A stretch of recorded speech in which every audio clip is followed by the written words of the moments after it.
Okay, here we go in 3, 2, 1. What's up, y'all? Welcome to the Sports Medicine Broadcast number 210, Sports Medicine University with Dr. David Geier. Dr. David Geier is a orthopedic surgeon, Charlotte, South Carolina, host of the Dr. David Geier Show, founder of the Sports Medicine University. It's kind of what we're going to be talking about. He's been practicing sports medicine as an orthopedic surgeon for just over 10 years, and then he is a huge proponent of athletic trainers. So that's also what we're going to be talking about here during National Athletic Training Month. I am your host, Jeremy Jackson. Sitting right beside me, we've got Daniela, Joshua, Juanita. Try again, Tiana. There we go. All right. Sorry, I had the mic turned down. If you want to join our conversation, we got Doc Hill, Catmar, Dennis Walker, Jason, and Blake George logged in live to the chat. Hopefully they'll be asking some questions for you, Dr. Geier. Sure. Using hashtag DSMB. Destiny is right there on Twitter. This episode will be sportsmedicinebroadcast.com/sportsmedicineuniversity. So this will be sportsmedicinebroadcast.com/sportsmedicineuniversity when you want to go find any of the links or hopefully the stuff we talk about here. Without much further ado, we're going to get right to it. Dr. Geier, are you a huge supporter of athletic trainers? Yeah, I Can think you that's tell us probably why? fair. I mean, I don't know that there's any one particular answer. I after my sports medicine fellowship, you do an orthopedic surgery residency and then you do sports medicine fellowship. I was lucky enough to go straight to Charleston, South Carolina and start a sports medicine program at an academic medical center.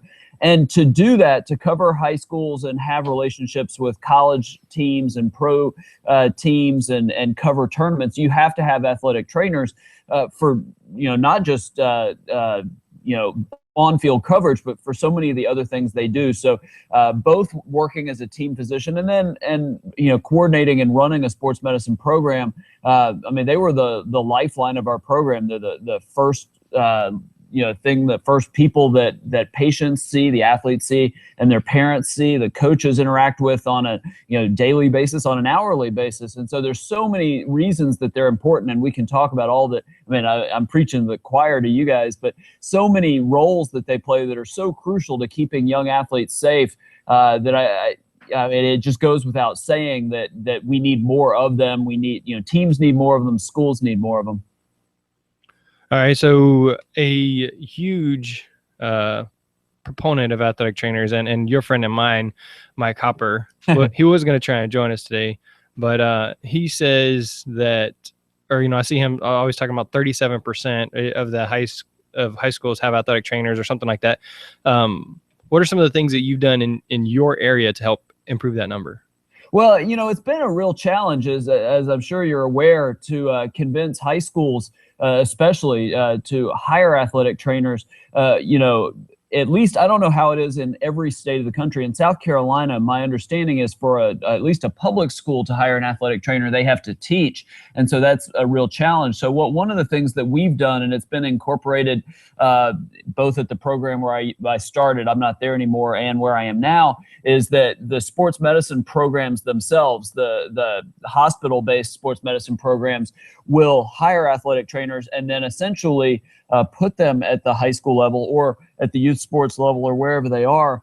So they're, even though they're not employees of that school necessarily, they're still getting full-time coverage. I think there's a lot of benefits, and I think you could probably speak to this, a lot of benefits to the schools hiring athletic trainers, but I think that this is a pretty good, not compromise, but it's sort of mutually beneficial. The school has athletic trainer coverage for its teams, but then there's also, by working for the sports medicine program, there's good communication between the school and the teams and the coaches to the orthopedic surgeons, to the physical therapists, so that everybody's on the same page, knowing where an athlete is with an injury, where he or she is with recovery, so that everything is done well to get that athlete back to play as quickly as possible, but also as safely as possible.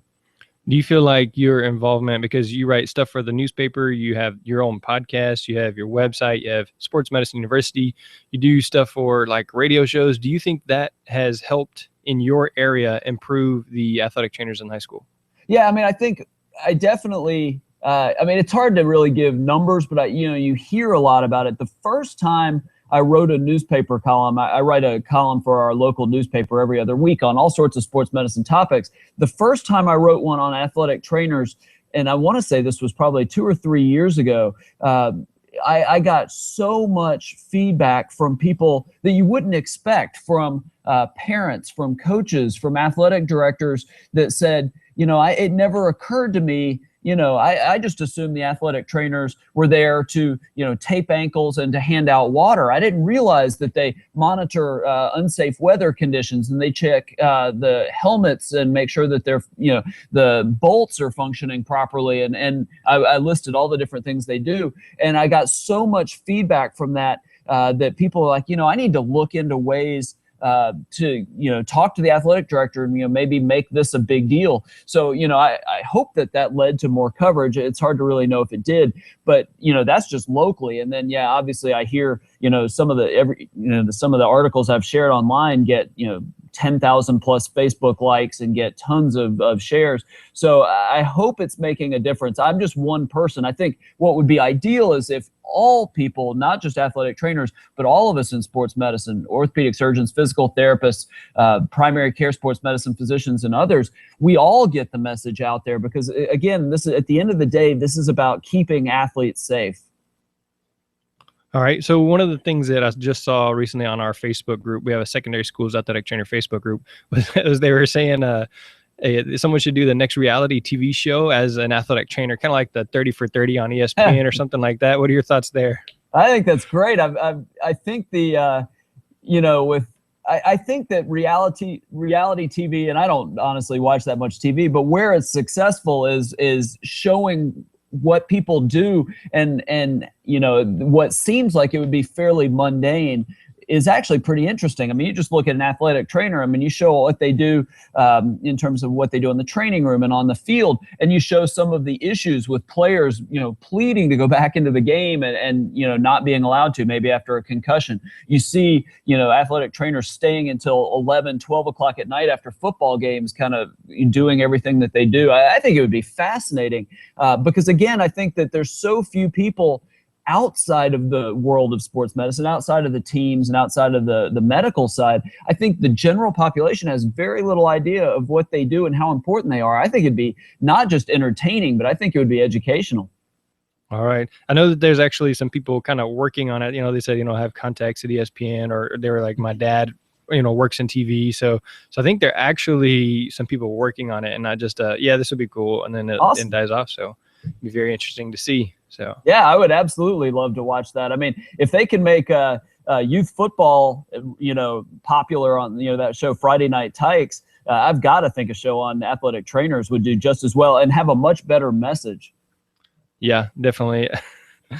Yeah, that I watched one part of that show and I was kind of disgusted. So yeah, I watched the first season or most of the first season. I feel the same way. I don't need to get into all that, but I think that there would be a lot of upside to any kind, reality TV or otherwise, whatever we can do to get the message out about athletic trainers, I think is crucially important.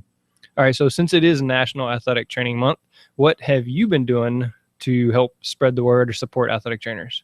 Yeah, I think generally I try to do things, throughout the year if I can, rather than focus a lot of efforts all at one time in March. This year, because my newspaper columns have largely been things that have come up, like the CTE admission by the NFL. That was my newspaper column this time, but I did write an article. And if I haven't already, I'll share a link. I write also for the Department of Health and Human Services, basically the government's website.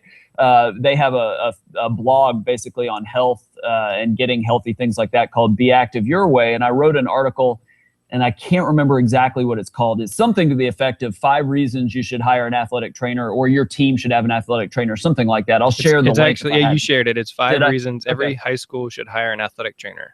Yeah, and I think that's really, that was important to me because, I write that for AOSSM, the American Orthopedic Society for Sports Medicine. We have a regular post for that website for the government's health agency. And I thought that was important because that largely reaches people that aren't involved in sports medicine. Again, those are parents that read that blog and website. Those are adults that just like to exercise. Those are kids trying to get in shape. Not the typical group that thinks of athletic trainers. But again, we're trying to make changes and convert people, convince people. And you're not really going to do that with a mass targeting campaign per se. It's all about reaching one person at a time, making one person realize, hey, you know what? That actually would be good for my son's youth soccer league. I need to ask about that. And you get one person to ask and another person to ask. That's where we're really going to make a difference. And so, that blog has an enormous audience. And so I had an opportunity to write for that. And I think that posted 4 or 5 days ago. And it's been really well received. Very cool. That is very encouraging, just all the stuff that you do, and then knowing that it's not just your site, but it's so many other avenues that you're also representing us well, and encouraging others to look at athletic trainers as one of the best ways to directly care for your athlete. So yeah.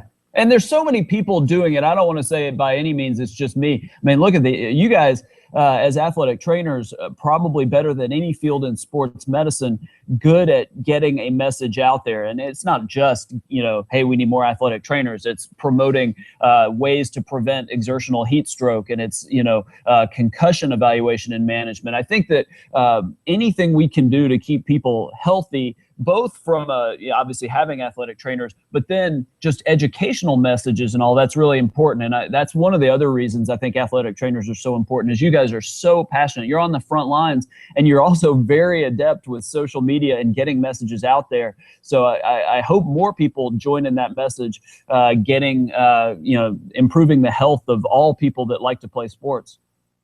Yeah, and it's funny how just one person can make such a huge difference. How Ricardo Lockett from the Seahawks, he just tweeted out about athletic trainers, and then that it's an appeal to a non-athletic trainer audience, because all these other kids, athletes, whatever, they follow him. All these other people follow him, and then there he is thinking athletic trainers, and then from there people might follow that and say, hey, what is an athletic trainer? So right. Yep.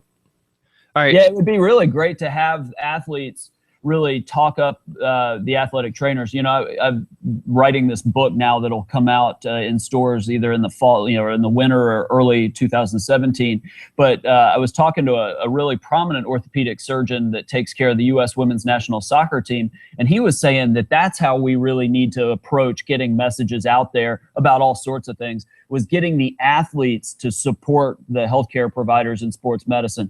And what he was talking about overuse injuries in youth sports, and he was trying to appeal to Alex Morgan and Abby Wambach, and using their social media platforms. I think the same thing is true with athletic trainers when they suffer these seemingly horrible injuries, in the case of Lockett, but a lot of these other people, if we can get them to talk up athletic trainers, I think it's only one piece, but I would argue that's a pretty important piece to convince people of the need to do that.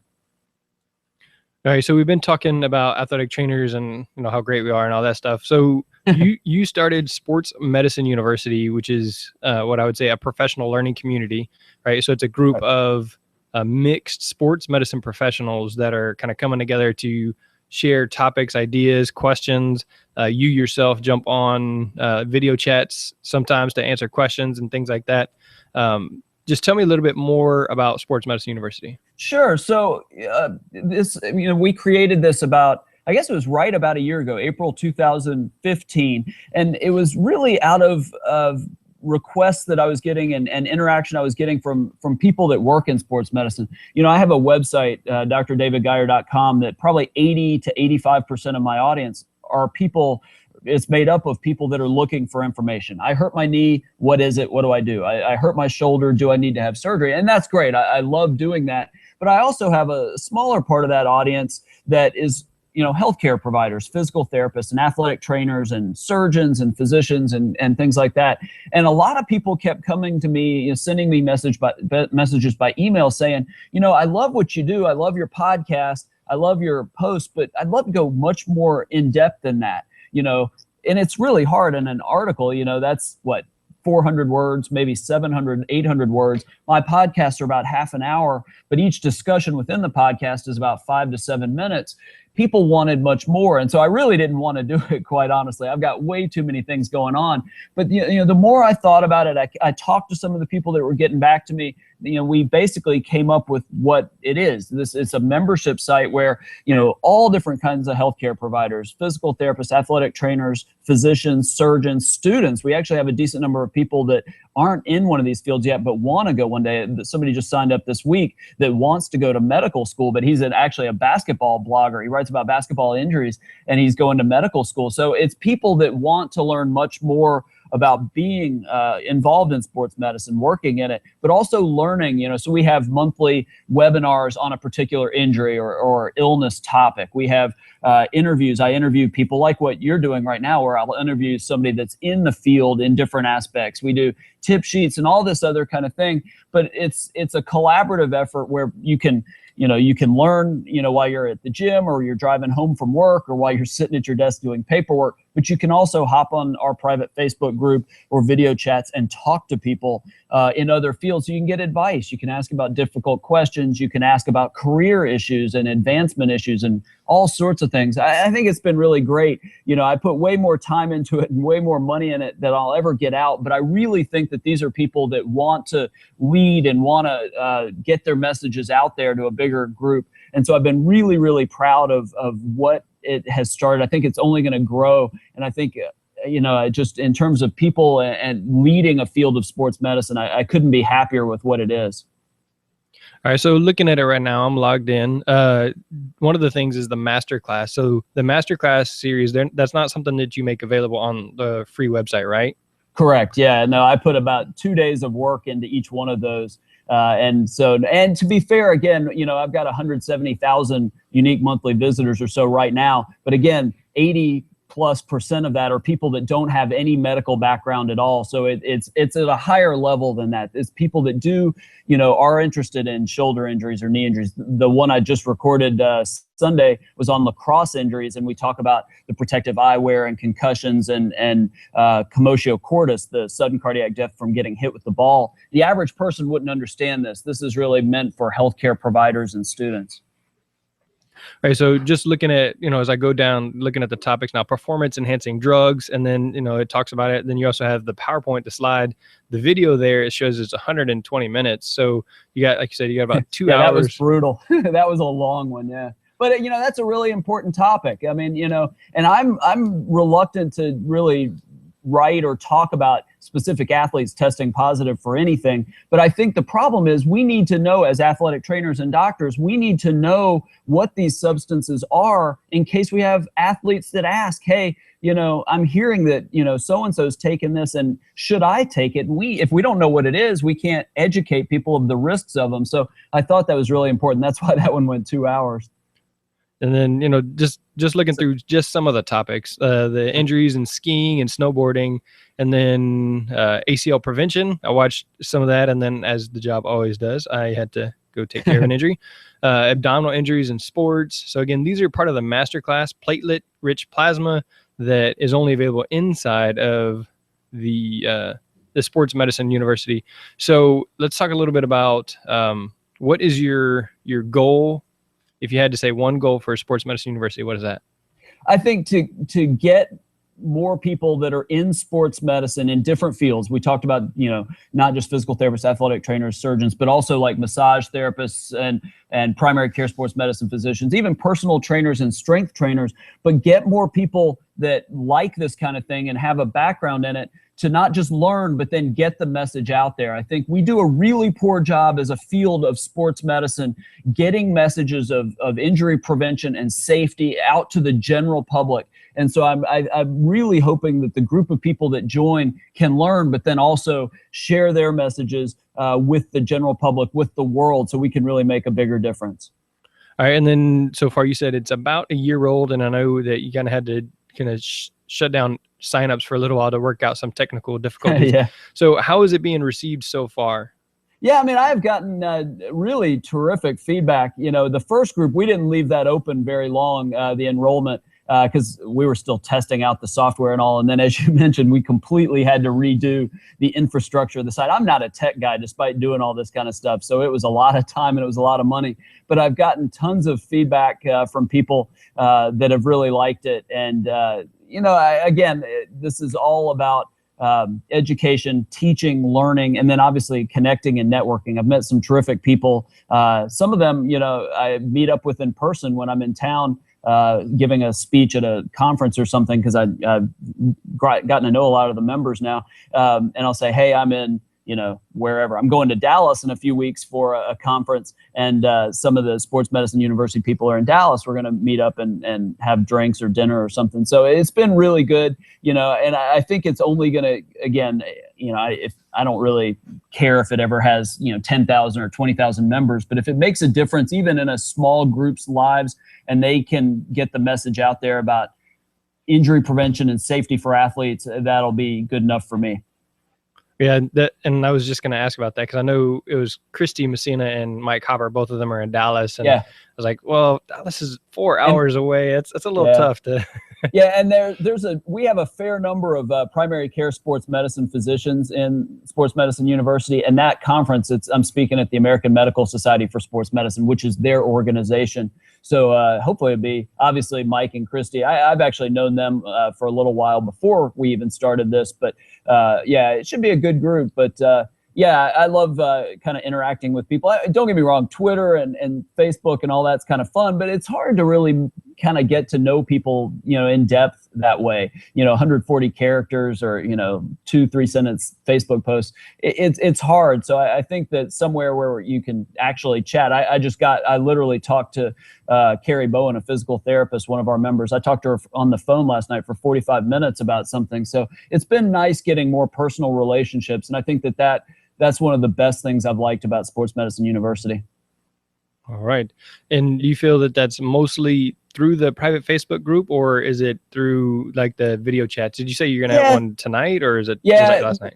Yeah, no. Well, it was going to be last night, but this week has been crazy. I'm going to do it tonight. I try to hop on about once a week. As we've been fixing up the technical side, that kind of dropped off for about a month or two. We used to do group chats, but there's only so many that can actually appear on screen at one time. So that got to be it was just hard for somebody that wasn't in it to watch it. So I stopped doing that. So this is, basically I'll announce, hey, I'm going to hop online for an hour or half an hour or whatever it is, try to give people a little advance notice. And then they pop in and talk about whatever. If nobody shows up, then I keep doing whatever I was working on my computer. But if they do, we talk about whatever it is. I mean, and it's ranged from sometimes it'll be really lighthearted. I mean, one time I did that and we got into a discussion about sudden cardiac death. So, I mean, you never know, but it's open. It's, people can chat there. They can chat in the Facebook group. They can share emails and interact offline. I don't really worry too much about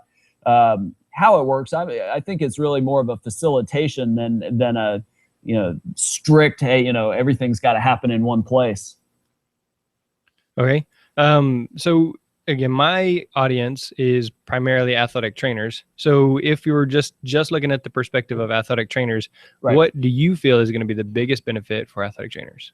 I think there's twofold, and one of these is just, what I would say to any profession or people going into that profession is the learning side. I mean, I think if you want to learn, take a master class on rotator cuff injuries, you may get to see somebody with shoulder pain in the training room and refer it on. But now you get to potentially see discussion of what goes into what we think of as this needs surgery, this doesn't. What does that surgery entail? And I go into that in detail. And I'm just using that as one example. So there's the learning side. But then I think the other side is actually what I was hearing from people before I started it, and why one of the reasons that people wanted a site like this was I heard from so many people in different fields that are in places where they don't come in contact with people outside of their field. So you may be an athletic trainer in a rural town, and you don't routinely come across orthopedic surgeons or physical therapists or massage therapists or nutritionists.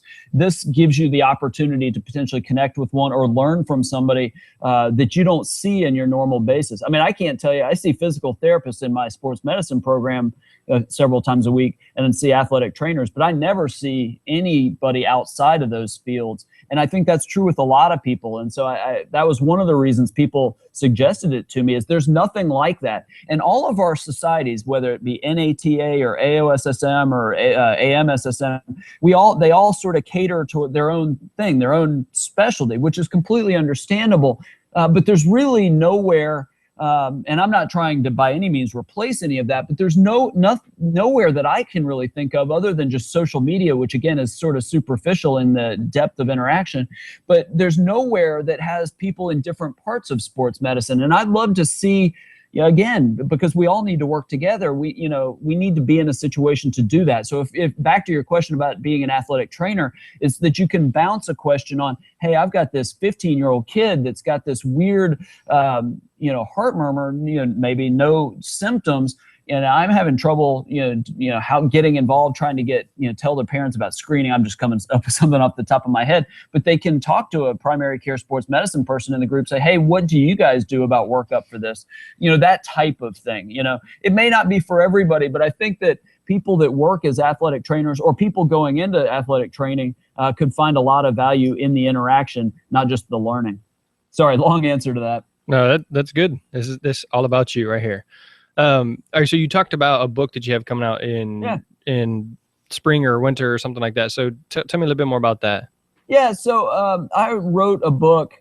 Shoot, I guess I started on it. I don't even want to think. It's kind of scary how long ago I started on that. I guess it was the fall of 2014 and finished the first draft last May. And then second draft just finished in early February. It's called, well, it depends. My agent has a different title for it than I do. But anyway, it's something to the effect of the first part I know is That's Gotta Hurt. But it's going to be That's Gotta Hurt, the injuries that change the sports we play and the athletes who play them. But it's not exactly what I want, but that's not the point. So it's a book that'll be on the stores at Barnes & Noble and Amazon and all the Books A Million different stores. But it's a book about some of the most famous injuries that have ever occurred in sports, or maybe they're injuries you didn't even know the athlete actually had, but not so much to talk about the injury itself, but the ramifications that injury has had on athletes everywhere. So I'll just give you an example. Tommy John surgery. So we all know that was a big deal. Now a quarter of the baseball players in Major League Baseball have had Tommy John surgery. So it seems like we've done a tremendous job of making baseball pitchers safer. We've gotten them back to play from an injury that used to end their career. The problem is that injury has led to and that surgery, being able to treat it, has led to an explosion of youth elbow injuries in young pitchers, because kids think that they can pitch as hard as they want and as long as they want, and they can just have surgery and they're going to be good as new. But that surgery doesn't go so well for high school kids, and their career ends a lot earlier. So I just use that as an example of trying to show some of the changes that these have had down the road. It's been really well received. We'll see. My publisher and I, we keep going back and forth on edits, but we'll see.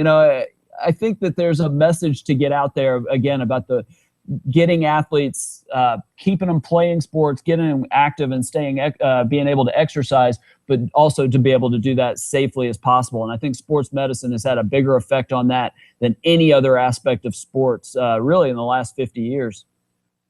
You said a quarter of all Major League Baseball players, or is that just, did you say pitchers? Yep. No, Major League Baseball pitchers, sorry. Yeah, that was a study, February, maybe January. Stan Conti, the former head athletic trainer for the Dodgers, published that. That's crazy. So the reason I ask is one of the other aspects of Sports Medicine University is you have all these bonus materials. So you have several ebooks and things that you've written.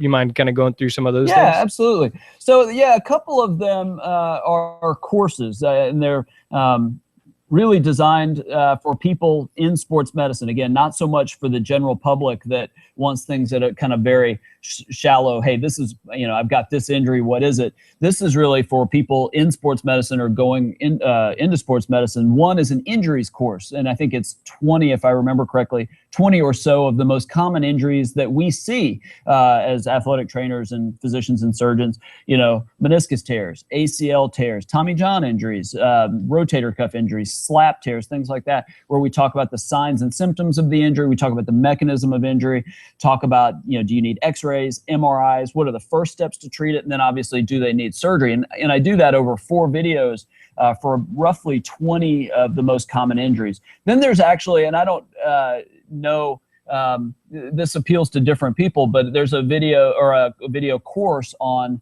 marketing and social media. So as I mentioned earlier, I'm trying to get more people to get their messages out to the world. And the way that we're going to be doing that now and into the future is online and in social media. So, I've been doing this now for 60 years, basically going from an audience of about 400 readers a month to now it's over 170,000. And it's just learning and doing. And so I like to share that knowledge to get other people to do it around busy schedules. And so I created a course for that. And then, as you mentioned, a couple ebooks. One,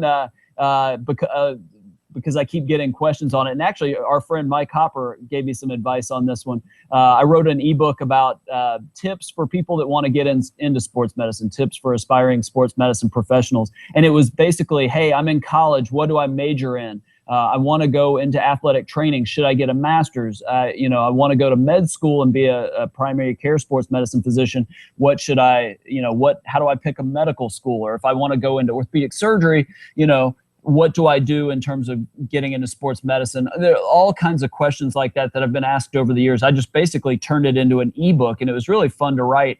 And then one for people that are in it, that are really frustrated with their jobs but trying to make their careers better. I wrote one, tips for, 9 steps for a happier, more fulfilling career in sports medicine. And it's basically ways to enjoy working with patients, with athletes more, ways to basically learn and advance your career more, but do it in a way that keeps you sane and doesn't basically control your life. And I got a lot of good feedback about that, actually. So all that are in there, if people sign up completely free, you go to the bonus section and can read it on your own schedule. But, again, it's been fun to share that information with people because I've been doing this now way too long. And so I like to get what I've learned over 10 years of practice plus 14 or so years of training to share that information with other people.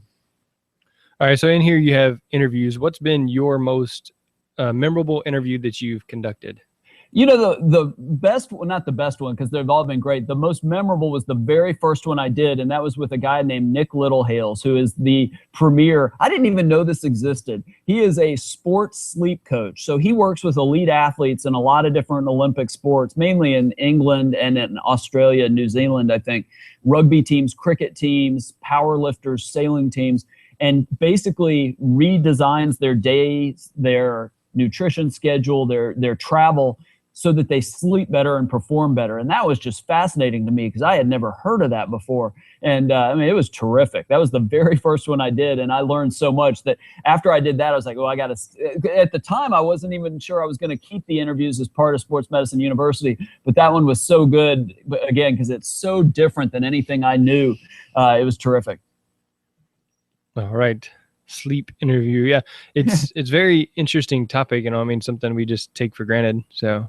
And it was stunning to me, he was talking about some of the changes and some of the problems, and there are things that you don't think about, and I don't, remember all the details, but signs that, and it's subtle sometimes, the signs of even mild sleep, not deprivation, but just not getting enough that it can have. And then how hard it is to actually get enough. I mean, he's having to change athletes' use of their phones because of the blue light that comes off phones and tablets that affects your sleep later at night.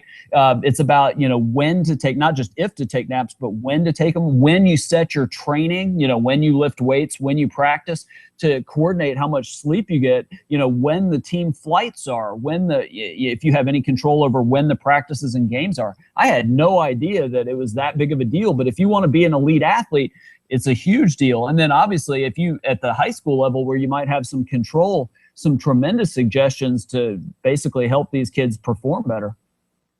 Yeah, we were just talking with Joe Rogowski. He works with the Houston Rockets, or did work with the Houston Rockets, and then now is the director of sports medicine for the NBA Players Association. And he was talking about how, ideally they would have practice at, 5 or 7 o'clock at night because that's when they're playing their games. But these guys have families, so they don't want to be, they don't want to, the kids are in school and now they have to go to practice and that kind of thing. And so it kind of it messes up the schedule some. But yeah, along the same topic. So. Yeah, I mean, the NBA is a great example. Those guys are, I mean, that you talk about the fatigue on their bodies, the amount that they travel and the length of their season. I mean, if anybody needs that sleep coach, it would be those guys. But, you know, that's where, you know, there aren't that many professional sleep coaches for athletes. But if we had that knowledge, you know, as athletic trainers and team doctors, you know, we can spread that message out to maybe the owners of the teams, to the athletic directors of the schools to say, hey, you know, can we not travel by bus 12 hours, you know, after a game only to get back to school first thing Monday morning, and these kids are exhausted. I mean, you know, I'm just using that as an example, but we learn that knowledge and then can make a difference for our athletes. Gotcha. There you go. More people gaining knowledge, sharing their message. Mm-hmm. All right.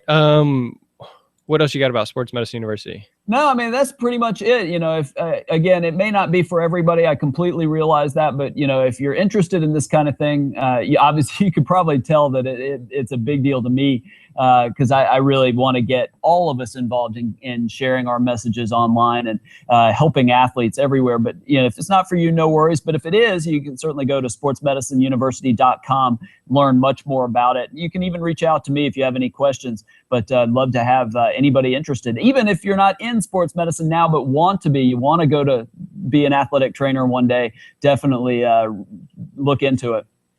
Okay, so then just a couple of little details. What's the current cost, and then is that something that can be purchased with like the school budget money? Yeah, well, let me do the first part because I have to think about the second part. The first part is pretty straightforward. It's $29 a month, and basically you sign up for a month, and if you decide it's not for you, you can cancel any time. And you know, again, I don't take that by any means personally, and nobody in there does. But again, it's been really well received, and so I think everybody that is in it really feels like the value far outweighs the monthly cost. As far as the school budget, I suppose it could. I don't know anybody off the top of my head that does that, but then again, they may not tell me that. It's credit card, so I suppose if the school gives you access to a credit card, I wouldn't see why not. Assuming that you might have to run that by the school, I would think that honestly that they would be supportive of it, but I don't know. I haven't had anybody ask, honestly. Okay, so I've only been part of Sports Medicine University for a couple of weeks. And so far, it's pretty much what you're saying is a community, a mixed community of sports medicine professionals, openly sharing their thoughts on a subject. And it's good because, like I said, the secondary school athletic trainer group, it's a whole bunch of athletic trainers that are all working, or, you know, almost all working in the high school setting. So they're very similar. But if I go to Sports Medicine University, then I get the chance to, you know, you as an orthopedic surgeon, I get to ask, or the physical therapist, or all the different people that we have in there inside of Sports Medicine University can chime in and say, well, think about it from this perspective or this perspective. And then I get like I guess a fuller picture, a more well-rounded picture of the injury and things like that. So I like it so far, and then we'll just have to keep it going from there. So yeah. No, we're glad to have you. I mean, I think, and there's a lot of times that people will post something that I don't know the answer to, so I learn a lot too. Somebody posted something the other day about legal requirements for coverage in different states and things, and it's nice to have people in different areas because it's not the same everywhere. And I think that, you know, I think that's another area. And I literally just today, what's really going to be fun, up until this year, it's been all United States members. I had somebody early this morning from Dubai sign up. So we will probably start having people in other parts of the world, which will really make it, we can learn from their experiences, because there's a lot of things in other parts of the world that they do probably better than we do in sports medicine in the United States, and then vice versa. I think there's things where we're, you know, I think our research is better than sports medicine in other parts of the world, but I think they do things, more experimental treatments and things that we're sort of behind on. So I think it'll be really interesting when that starts to happen. Yeah, because with your podcast, you have quite a big reach. I know I've heard you several times comment, people from Australia, you know, writing and asking you questions and that kind of thing. So yeah, it's always surprising to me that and you're you have been very active in social media as well, but you don't really you when you start social media, you sort of feel like you're talking into an empty room. I mean, you don't really at first get a lot of feedback. You may get a couple of comments, but very likely when you start, you don't. But you don't really realize the reach until you get a question from India, or you get a question, and you're like, wow, these are people that I never would be able to influence or make a difference in my practice or in my training room or something like that. So outside of Sports Medicine University, just in general, the power that we have in social media to really make a difference for people, not just in our areas, but across the world. I mean, it's really, really an exciting time that we live in to really make a difference. I agree. There's such a difference in my last probably 2 years as an athletic trainer than in my previous, 10, because of Twitter, social media, because of interacting with people all over the country, just learning, wow, things are different there. It's completely different there. Or just even in North Texas, which is, could be 13 hours away, it could completely different. So, yeah, I couldn't agree more. I mean, literally when I just, just an example that comes to my mind with orthopedic surgeons, you talk to people in out west. I mean, I tend for ACL surgeries tend to use patella tendon grafts. That's just what I feel comfortable doing. I think it does really well, and that's really common on the East Coast. But if you go out west, they do hamstrings predominantly. And so I think with athletic trainers, finding out that in this area, the Lystet law or the heat acclimatization rules, how hard it is to get different states to adopt that different thing. I think that it's fascinating to kind of hear the challenges or the wins that people in other areas have. And I think that without social media, we wouldn't be part of any of that. I think it's been fascinating what the internet and social media has done to our ability to help people. I agree 100%. Okay. Well, if you don't have any other thoughts or no, I'm good. I feel like I've just been rambling on and on. I hope it's been helpful. I love talking about this stuff, and I really admire what you do, getting the message out there. I wish there were a lot. We need more and more people, either podcasting or creating videos, writing articles, because I think that what you do, I think, and hopefully that we can get lots more people doing this again, so we can really make a difference. So yeah, I appreciate doing this. Yep. Give us a final plug for Sports Medicine University.